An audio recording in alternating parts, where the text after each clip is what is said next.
Hello students, I welcome you all to the Rzangla education and I am your chemistry teacher. Today I am going to teach you about coordination compounds.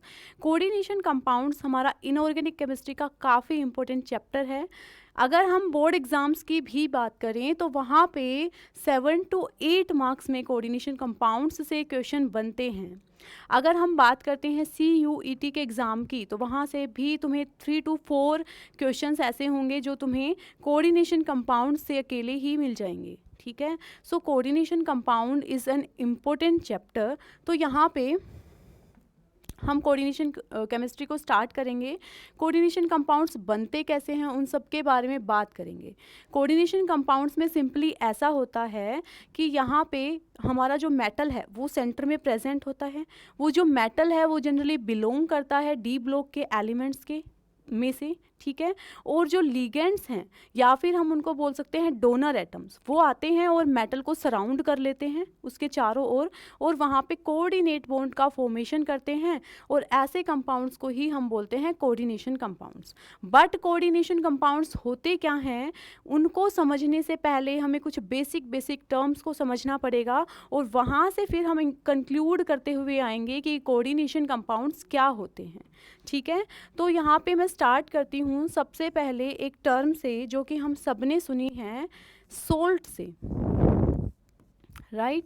तो salt के बारे में हम class 10th से पढ़ते आ रहे हैं. Salts क्या होते हैं तो वहाँ पे हमने एक चैप्टर पढ़ा था ना, एसिड्स बेसिस एंड सोल्ट्स. ठीक है. उस चैप्टर में भी हमने बहुत सारे सोल्ट्स के बारे में पढ़ा था.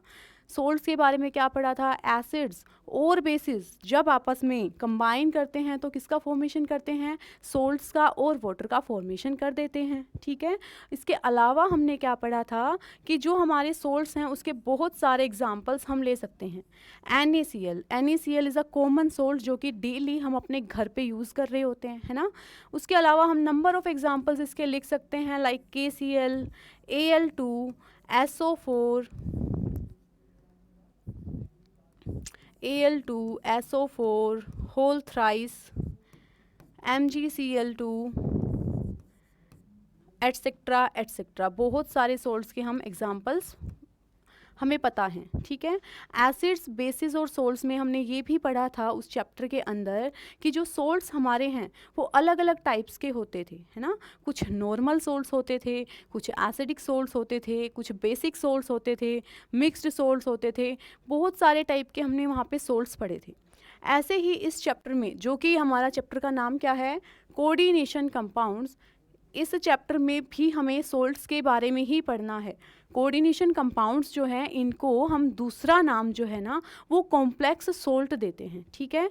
तो कॉम्प्लेक्स सोल्ट के साथ भी सेम है हमारा कि यहाँ पे भी हम सोल्ट की ही बात करेंगे बट ये वाले सोल्ट हमने पहले नहीं पढ़े हैं. ठीक है. तो कैसे इन सोल्ट्स का फॉर्मेशन होता है, किस तरीके के कंपाउंड्स को हम ये सोल्ट की कैटेगरी में डालेंगे, तो ये सब चीज़ें हमें देखनी है यहाँ पे. ठीक है. ये सारे हमारे कैसे होते थे, नॉर्मल सोल्ट्स जो कि मैं यहाँ पे लिख रही हूँ. नॉर्मल सोल्ट्स हैं, छोटे छोटे इनके फॉर्मूलाज हैं जो कि हम सब पहले से पता है, हमें पहले पढ़ के आए हुए हैं. ठीक है.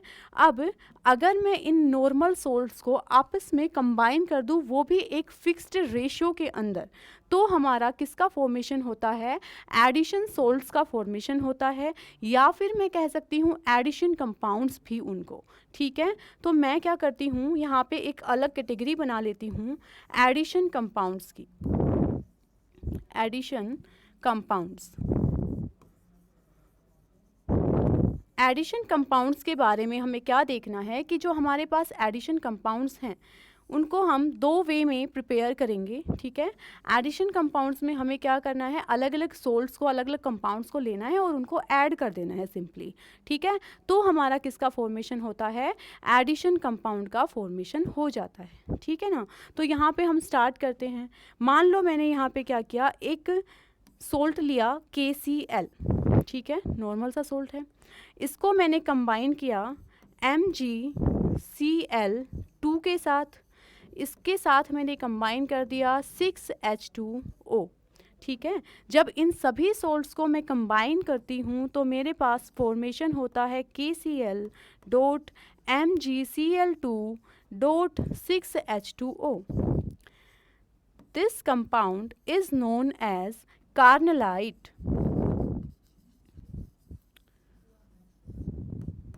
ये जो कंपाउंड है ये कार्नेलाइट है, मतलब हमने क्या किया, इसमें KCl को, MgCl2 को, H2O को, सबको हमने मिक्स कर दिया तो हमारा एक कंपाउंड का फॉर्मेशन हो गया। हाँ, बस मिक्स करते टाइम हमें ये चीज़ ध्यान रख लेनी है कि जब हम मिक्स कर रहे हैं तो एक उनका प्रोपोर्शन फिक्स रहता है, उस फिक्स रेशो में हमें उसको कंबाइन करना होता है। ठीक है, तो ये हमारा एक कंपाउंड बन गया कार्नेलाइट। अब इस कंपाउंड की प्रॉपर्टी को समझने के लिए हम क्या करते हैं, इसको एक्वस सॉल्यूशन इसका बना लेते हैं। एक्वस सॉल्यूशन का मीनिंग हम सब समझते हैं, हमें क्या करना है, इस कंपाउंड को पानी के अंदर डाल देना है। जब हम इस कंपाउंड को पानी में डालेंगे तो हमें यहाँ से डिफरेंट आयंस ऑब्टेन होंगे। ठीक है, कौन कौन से आयन मिलेंगे, देखो KCl जो है वो क्या करेगा, K पॉजिटिव आयन प्रोवाइड करेगा, साथ में Cl नेगेटिव आयन भी प्रोवाइड करेगा सॉल्यूशन में। ठीक है, उसके अलावा अगर मैं यहाँ पे बात करूँ MgCl2 तो यहाँ से हमें मिलेगा मैग्नीशियम +2 और क्लोरीन नेगेटिव, जो कि मैं ऑलरेडी लिख चुकी हूँ। तो ये डिफरेंट आयंस हमें सॉल्यूशन में मिलने वाले हैं, क्योंकि ये आयंस में ब्रेक हो जाएगा। पोलर नेचर है वाटर का भी, तो यहाँ पे आयंस में जाके तो सोल्ट को ब्रेक होना ही है। ठीक है, तो यहाँ से मुझे डिफरेंट आयंस ऑब्टेन हुए। ये जो हमें आयंस मिलेंगे, हम इनकी कन्फर्मेशन कैसे कर सकते हैं, हम सिंपली क्या करेंगे, जो आयन का टेस्ट होता है कि इस सॉल्यूशन में ये क्लोरीन नेगेटिव आयन प्रेजेंट है या नहीं, तो मैं इसके लिए टेस्ट करूंगी जिससे कि कंफर्मेशन मिल जाएगा। पोटेशियम आयन है या नहीं, तो उसके लिए डिफरेंटली टेस्ट किया जाएगा। तो हमें इन टेस्ट के ड्यूरिंग भी पता चला कि यहाँ पे ये सारे आयंस प्रेजेंट होते हैं इनके एक्वस सॉल्यूशन के अंदर। ठीक है, तो यहाँ से मैंने कंफर्म कर लिया कि ये जो सोल्ट्स हैं, ये वाले जो सोल्ट्स हैं, ये क्या करते हैं, कंप्लीटली डिसोशिएट हो जाते हैं इनके इंडिविजुअल आयंस के अंदर जब हम इनका एक्वस सॉल्यूशन प्रिपेयर करते हैं। ठीक है, उसके अलावा हम यहाँ पे बात करते हैं, हमने एक दूसरा कंपाउंड बनाना चाहा कि एक और एडिशन कंपाउंड बना के देखते हैं। तो मैंने यहाँ पे अब की बारी लिया कि FeCN होल ट्वाइस, इस कंपाउंड को मैंने ट्रीट किया किसके साथ, KCN के 4 मॉलिक्यूल के साथ। तो यहाँ पे मेरा एक कंपाउंड का फॉर्मेशन हुआ। अब ये कंपाउंड दिखने में कैसा है कैसा नहीं, उसके ऊपर नहीं जाएंगे, वो बात की बात है। बट यहाँ पे जब मैंने इन दो सोल्ट्स को आपस में कंबाइन किया, इन दो कंपाउंड्स को आपस में मिक्स किया, तो यहाँ पे फॉर्मेशन हुआ किसका, FeCN होल 6 और बाहर कौन से आयन रह गए इस स्क्वायर ब्रैकेट के, K4 के पॉजिटिव आयंस जो है बाहर रह गए। ठीक है, तो कुछ इस तरीके का कंपाउंड का फॉर्मेशन हुआ जब मैंने इन दो कंपाउंड्स को ऐड किया साथ में। ठीक है, तो ये जो कंपाउंड बना, फिर हमने सोचा चलो इसका भी हाइड्रोलिसिस करके देखते हैं, इसका भी एक्वस सॉल्यूशन बना के देखते हैं क्या होता है।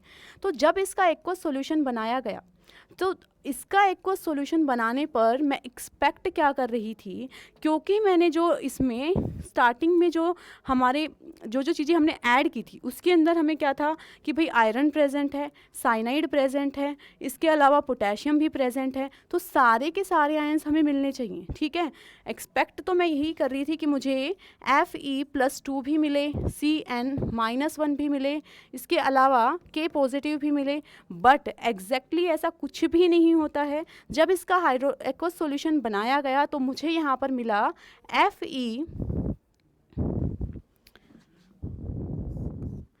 FeCN होल 6 4 नेगेटिव प्लस में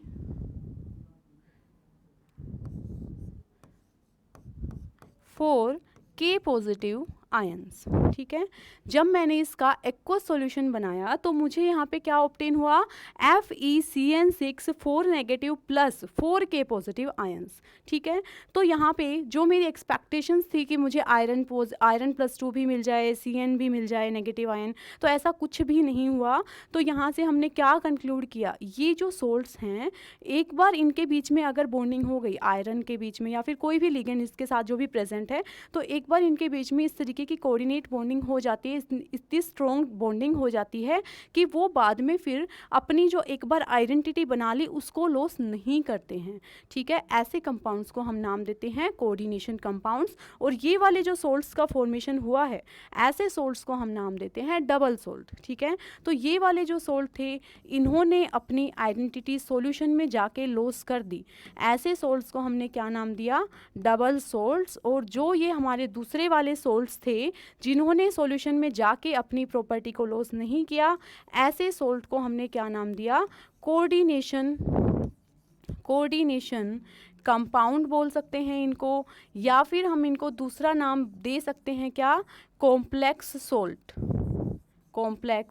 सोल्ट। हम इनको इनमें से कोई भी एक नाम दे सकते हैं, सिंपल है एकदम, कोई इसमें अलग दिक्कत वाली बात नहीं होनी चाहिए, ठीक है। तो यहाँ से हमारा क्लियर हो जाएगा दोनों, ठीक है। नॉर्मल सोल्ट्स हैं जिनके बारे में हमने पहले पढ़ा हुआ है, नॉर्मल सोल्ट्स के बारे में किसी को कोई परेशानी नहीं होगी। उसके बाद हम क्या कहते हैं कि अगर हमारे नॉर्मल सोल्ट्स को आपस में हम नंबर ऑफ सोल्ट्स को कंबाइन कर दें तो हमारे एडिशन कंपाउंड्स बनते हैं। उन एडिशन कंपाउंड्स के अंदर अगर हम बात करें तो कुछ होते हैं डबल सोल्ट्स और कुछ होते हैं कोऑर्डिनेशन कंपाउंड्स। दिखने में दोनों बड़े बड़े से फॉर्मूला होते हैं, डबल सोल्ट्स के फॉर्मूला भी काफ़ी लेंदी से दिखते हैं और कोऑर्डिनेशन कंपाउंड्स के फॉर्मूलाज भी काफ़ी लेंदी दिखते हैं। बट एग्जैक्टली होता क्या है कि यहाँ पे जो डबल सोल्ट्स होते हैं ये अपनी आइडेंटिटी को लॉस कर देते हैं, ठीक है।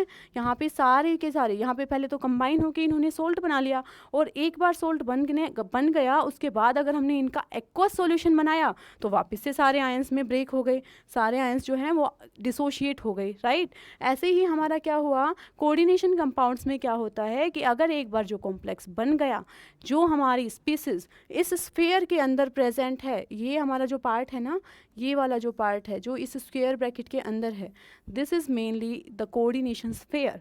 तो इसमें जो आ गया एक बार जो चले गए तो वो आपस में अलग नहीं होते हैं, उसी को हम क्या बोल रहे हैं? कोऑर्डिनेशन स्फीयर बोल रहे हैं कि ये हमारा पूरा कॉम्प्लेक्स पार्ट है, ये अपनी प्रॉपर्टी को लॉस नहीं करेगा, चाहे तो हम इसको एक्वस सॉल्यूशन में ही क्यों ना डाल दें, ठीक है। तो डबल सोल्ट्स के बारे में मैं क्या बोल सकती हूँ कि loss their identity in solution, lose their identity in solution या aqueous solution, ठीक है। और यहाँ पे मैं क्या कहती हूँ कोऑर्डिनेशन कंपाउंड्स के बारे में, do not lose their identity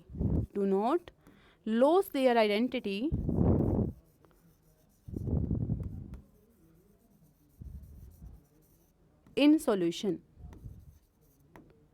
ये अपनी आइडेंटिटी को लॉस नहीं करते हैं, क्लियर है। तो आई होप ये दोनों जो डेफिनेशंस हैं और दोनों सोल्ट्स हैं उनके बारे में अभी कोई परेशानी, कोई कन्फ्यूज़न नहीं रहा होगा, ठीक है। अब उसके बाद हम नेक्स्ट टॉपिक के ऊपर जाते हैं, जो कोऑर्डिनेशन कंपाउंड्स हैं, ठीक है। इनको हम कोऑर्डिनेशन कंपाउंड्स क्यों बोलते हैं, इनका नाम जो है वो कोऑर्डिनेशन कंपाउंड्स क्यों पड़ा है ना, किस बेसिस के ऊपर हम इनको कोऑर्डिनेशन कंपाउंड्स बोल रहे हैं, ठीक है। तो यहाँ पे मैं एक सिंपल सी चीज़ से स्टार्ट करती हूँ। हमने दो टाइप, एक कोवेलेंट बॉन्ड के बारे में तो हमने सबने सुना है, राइट। कोवेलेंट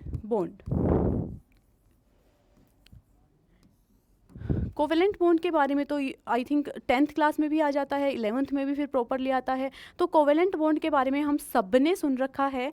कोवेलेंट बॉन्ड ऐसे बॉन्ड होते हैं जो कि हमारे बनते हैं दो एटम्स के बीच में, अगर शेयरिंग ऑफ इलेक्ट्रॉन्स होती है म्यूचुअली तो, ठीक है, उसको हम क्या बोलते हैं? कोवेलेंट बॉन्ड बोलते हैं, ठीक है।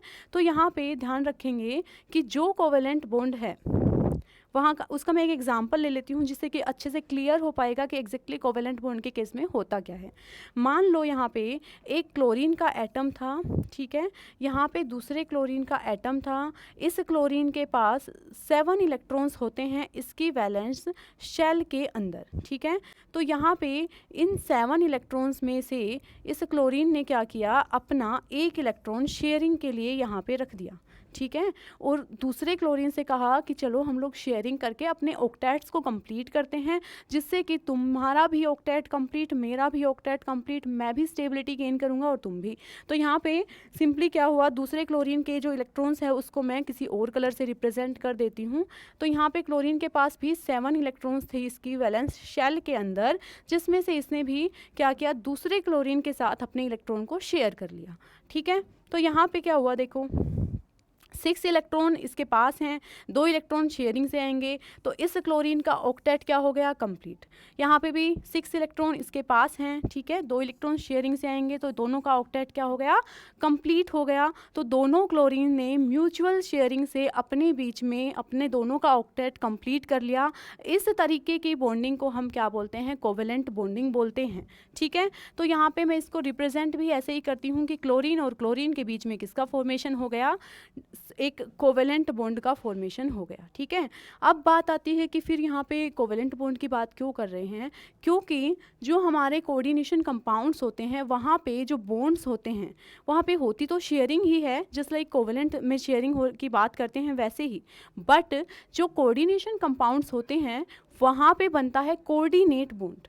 अब कोऑर्डिनेट बॉन्ड में और कोवेलेंट बॉन्ड में क्या डिफरेंस है वो तो समझना पड़ेगा।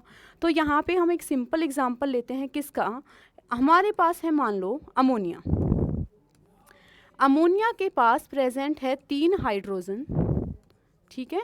और अगर मैं इसके इलेक्ट्रॉन्स को यहाँ पर देखूँ तो कितने इलेक्ट्रॉन्स इसके पास प्रेजेंट है, ध्यान से देखोगे 6 इलेक्ट्रॉन यहाँ हर एक बॉन्ड से आ रहे हैं, 2 इलेक्ट्रॉन इस बॉन्ड से, 2 यहाँ से, 2 यहाँ से, 6, और एक इसके पास लोन पेयर है। मतलब नाइट्रोजन को देखो तो उसके अराउंड हम 8 इलेक्ट्रॉन्स को देख सकते हैं। ठीक है।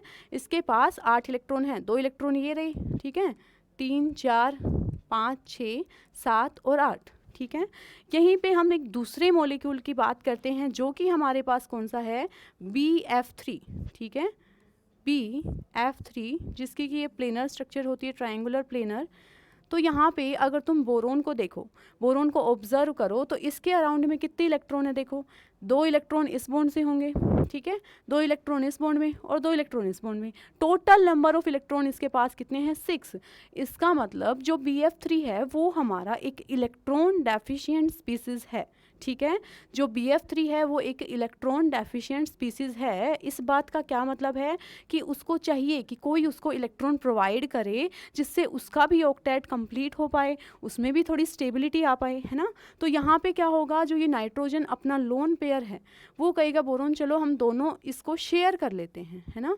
अब डिफरेंस यहीं पे आ गया, क्योंकि कोवेलेंट बॉन्डिंग में दोनों एक एक इलेक्ट्रॉन देते हैं शेयरिंग करने के लिए, बट अमोनिया ने दोनों इलेक्ट्रॉन पेयर्स अपने खुद के दिए हैं और तब दोनों में जाके क्या हुई है, शेयरिंग हुई है। ठीक है। तो यहाँ पे बॉन्ड का फॉर्मेशन हो जाएगा, यहाँ से क्या है NH3 और इस तरफ से हमारे पास कौन आया, BF3। नाइट्रोजन ने अपने दोनों इलेक्ट्रॉन शेयरिंग करके दिए हैं और दोनों के बीच में किसका फॉर्मेशन हो जाएगा, बॉन्ड का फॉर्मेशन। तो इस तरीके से अगर बॉन्ड का फॉर्मेशन हुआ है तो हम उस बॉन्ड को क्या बोलते हैं, कोऑर्डिनेट बॉन्ड। कोऑर्डिनेट बॉन्ड बनाने के दौरान जो भी हमारा बॉन्ड बनता है, तो जो 2 इलेक्ट्रॉन्स का यूज़ हमने किया वो एक सिंगल स्पीसीज प्रोवाइड करती है और दूसरी जो हमारा दूसरा एटम होगा वो आराम से उस इलेक्ट्रॉन को शेयर करता रहता है। तो इस तरीके से जो बॉन्ड बनता है उसको हम क्या नाम देते हैं, कोऑर्डिनेट बॉन्ड का नाम देते हैं। अब देखो एक बार अगर NH3 के बीच में और BF3 के बीच में बॉन्ड बन गया तो बनने के बाद ऐसा नहीं है कि बॉन्ड के ऊपर एरो लगा रहता है बताने के लिए कि ये तो कोवेलेंट बॉन्ड है, ये कोऑर्डिनेट बॉन्ड, नहीं, उनके दिखने में वो सेम ही रहेगा जैसे कि कोवेलेंट बॉन्ड है, बट जो वे ऑफ फॉर्मेशन है कोवेलेंट बॉन्ड का और कोऑर्डिनेट बॉन्ड का वो दोनों का डिफरेंट होता है। ठीक है। तो ये सिंपल सा डिफरेंस है कोवेलेंट और कोऑर्डिनेट बॉन्ड में। कोवेलेंट बॉन्ड के अंदर शेयरिंग ऑफ इलेक्ट्रॉन होता है और वो जो शेयरिंग ऑफ इलेक्ट्रॉन्स हैं वो दोनों एटम्स के बीच में होता है। एक एक इलेक्ट्रॉन्स दोनों एटम प्रोवाइड करते हैं, बीच में रखते हैं और चलो शेयर करते हैं, इस तरीके का सीन होता है। और यहाँ पे क्या रहता है कि एक जो मॉलिक्यूल है वही अपने एक ही जो एटम है वो अपने दोनों इलेक्ट्रॉन करेगा शेयर और दोनों के बीच में बॉन्ड का फॉर्मेशन हो जाता है। ठीक है। सो ये हमारा डिफरेंस, ये वाला जो बॉन्ड बना है ये कौन सा वाला बॉन्ड है, कोऑर्डिनेट बॉन्ड है। ठीक है, कोऑर्डिनेट बॉन्ड है। अब ये जो हमारे सारे के सारे कंपाउंड्स हैं जो हम इस चैप्टर में पढ़ने वाले हैं, उनको हम कोऑर्डिनेट कंपाउंड्स क्यों बोल रहे हैं, ठीक है। तो उनको हम कोऑर्डिनेट कंपाउंड्स इसलिए बोल रहे हैं क्योंकि यहाँ पे एक तो हमारे पास मेटल प्रेजेंट होगा, वो जो मेटल है वो हमारा डी ब्लॉक का होगा, और अगर डी ब्लॉक का मेटल है तो सिंपल सी बात है उसके पास वैकेंट ऑर्बिटल्स प्रेजेंट होगी, ठीक है। अगर उसके पास वैकेंट ऑर्बिटल्स प्रेजेंट हैं तो उसके पास क्या है, टेंडेंसी है ये कि वो दूसरे कोई भी अगर इलेक्ट्रॉन लेके आना चाहे तो उसको आके डोनेट कर सकता है उसके पास, ठीक है। और यहाँ पे फिर यही चीज़ होती है कि वो एक्सेप्ट करता रहता है सारे लिगेंड्स या फिर सारे डोनर एटम्स, मैं बोल सकती हूँ, वो आके उसकी वैकेंट ऑर्बिटल्स में इलेक्ट्रॉन्स को डोनेट करते रहते हैं और वहाँ पे कोऑर्डिनेट बॉन्ड का फॉर्मेशन करते रहते हैं। इसीलिए जो हमारा कंपाउंड बना उसको मैं क्या नाम देती हूँ, कोऑर्डिनेशन कंपाउंड, क्योंकि वहाँ पे जो बॉन्ड्स बनते हैं वो कौन से बॉन्ड्स बन रहे हैं, कोऑर्डिनेट बॉन्ड्स का फॉर्मेशन वहाँ हो रहा है। क्लियर है सबको, सिंपल सी ये बात थी, इसमें कोई बहुत अलग नहीं था, ठीक है। तो यहाँ से हम नेक्स्ट मूव करते हैं। ओके अब उसके बाद बात आती है कि मान लो अगर हमारे पास कोई कंपाउंड है, ठीक है, किसी हम कंपाउंड की बात करें, कोऑर्डिनेशन कंपाउंड की बात करें, तो अब ये है कि जो भाई कोऑर्डिनेशन कंपाउंड है इनको कहाँ कहाँ हम देख सकते हैं। क्या हमारे पास कुछ ऐसा है, जैसे एक NaCl है, NaCl एक नॉर्मल सोल्ट है ना, NaCl सोल्ट के बारे में है, ठीक है, नॉर्मल सोल्ट है, तो हम कहीं ना कहीं रिलेट कर पा रहे हैं कि ठीक है उसको हम डेली यूज़ कर रहे हैं, नॉर्मल सोल्ट है, NaCl है। तो क्या कोऑर्डिनेशन कंपाउंड भी हमें अपने आसपास दिखाई देते हैं। तो यहाँ पर एक टर्म आती है कि क्या बायोलॉजिकल सिग्निफिकेंस है कोऑर्डिनेशन कंपाउंड्स का। कोऑर्डिनेशन कंपाउंड्स को हम कहाँ कहाँ देखते हैं, या कुछ ऐसी चीज़ें अपने आसपास जहाँ पे तुम ऑब्जर्व कर सकते हो, अच्छा ये चीज़ जो है उसमें भी कोऑर्डिनेशन कंपाउंड होता है। तो हम कुछ एग्जांपल्स देख रहे हैं यहाँ पे जो कि हमारा रिप्रेजेंट क्या कर रहा है, टॉपिक हम क्या बोल देंगे, biological significance of coordination complexes, ठीक है। क्या लिख देती हूँ मैं यहाँ पे, बायोलॉजिकल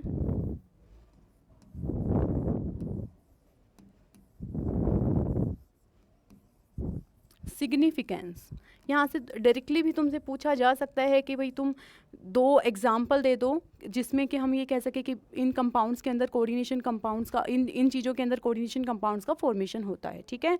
तो biological significance of coordination complex, of coordination complex, ठीक है। तो अब हमें यहाँ पे बायोलॉजिकल सिग्निफिकेंस के बारे में बात करना है। तो मैं यहाँ पे सबसे पहला सिग्निफिकेंस अगर मैं कहूँ, सबसे पहला सिग्निफिकेंस कहाँ पे यूज़ होते हैं हमारे ये जो कंपाउंड्स हैं, कोऑर्डिनेशन कंपाउंड, यूज़ तो क्या कहाँ पे प्रेजेंट होते हैं, ठीक है। तो यहाँ पे हम सबने सुना है किसके बारे में, क्लोरोफिल के बारे में, ठीक है। क्लोरोफिल के बारे में तो सबने ही सुना होगा।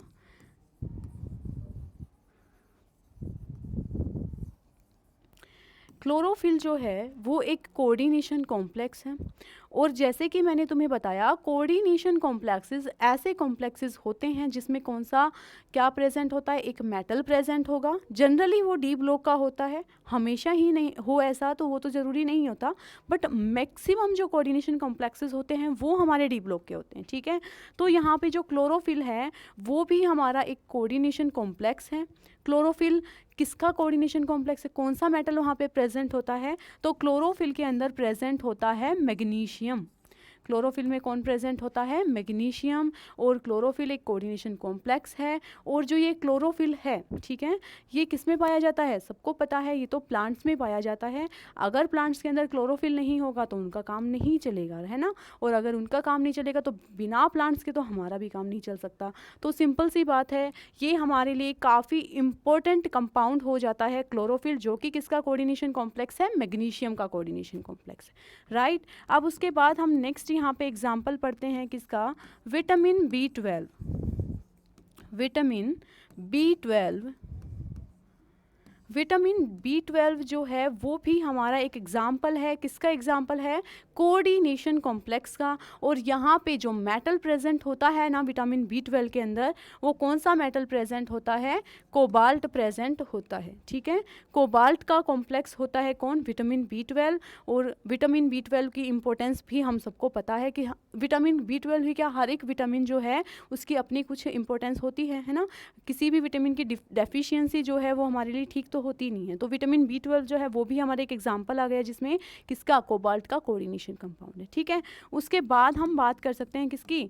हीमोग्लोबिन। अब हीमोग्लोबिन के बारे में भी हमने सबने पहले सुना हुआ है, हमको सबको पता है इसके बारे में। तो जो हीमोग्लोबिन होता है वो भी हमारा कोऑर्डिनेशन कंपाउंड है। अब ये जो है ये तो सभी बता सकते हो बिना सोचे बिना कुछ भी, इतना बड़ी बात नहीं है। हीमोग्लोबिन हमें पता है कौन सा मेटल है जो प्रेजेंट होता है हीमोग्लोबिन के अंदर। हीमोग्लोबिन जो है वो कोऑर्डिनेशन कॉम्प्लेक्स होता है और जो मेटल प्रेजेंट है इसके अंदर वो प्रेजेंट है आयरन। सो बहुत सारे एग्जांपल्स होते हैं, जैसे कि और एग्जांपल अगर मैं यहाँ पे लिखूँ तो कौन सा लिख सकती हूँ? सिस प्लेटिन जो है वो हमारा कोऑर्डिनेशन कॉम्प्लेक्स है जो कि प्लेटिनम मेटल से बना होता है। ठीक है, उसमें कौन सा मेटल प्रेजेंट है? प्लैटिनम। अब ये जो सिस्प्लैटिन है काफ़ी इंपॉर्टेंट कंपाउंड है, इसका यूज़ किया जाता है for the treatment of cancer. ठीक है, इसके अलावा भी हमारे बहुत सारे एंजाइम्स, बहुत सारे कुछ कैटलिस्ट वगैरह भी हैं लाइक विल्किंसन्स कैटलिस्ट वगैरह, उन सब में भी हमारा क्या है? कोऑर्डिनेशन कॉम्प्लेक्सेस का ही वो जो है वो भी कोऑर्डिनेशन कॉम्प्लेक्सेस के ही एग्जांपल्स हैं। ठीक है, तो यहाँ से हमें पता चला कि जो बायोलॉजिकल इंपॉर्टेंस है कोऑर्डिनेशन कॉम्प्लेक्सेस की वो भी कम नहीं है। क्लियर है? तो हमने अभी की जो क्लास है ना उसमें हमने क्या क्या बातें पढ़ी हैं हम ध्यान से समझ सकते हैं। स्टार्टिंग में हमने क्या पढ़ा? देखो, स्टार्टिंग में हमने पढ़ा कि हमारे पास जो सोल्ट्स होते हैं वो नॉर्मल सोल्ट्स के बारे में हम पहले से काफ़ी छोटी क्लासेस से पढ़ते आ रहे हैं। अब वो जो सोल्ट्स अगर आपस में कंबाइन करते हैं तो वो एडिशन कंपाउंड्स का फॉर्मेशन कर लेते हैं।